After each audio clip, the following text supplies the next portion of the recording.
Hujan deras yang mengguyur wilayah pegunungan Polewali Mandar, Sulawesi Barat, menyebabkan banjir di Kecamatan Tapango.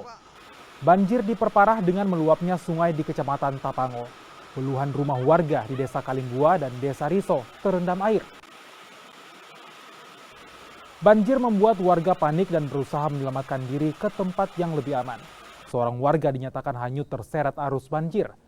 Tim SAR gabungan masih mencari korban hilang menggunakan perahu karet. Dari data pemerintah desa setempat, terdapat 3 rumah rusak berat, sementara 6 lainnya rusak ringan. Tim Basarnas masih mendata dampak dan jumlah kerusakan akibat banjir, sementara korban yang rumahnya rusak memilih mengungsi ke rumah kerabat. Kita tidak bisa selamatkan apa-apa karena air terlalu cepat.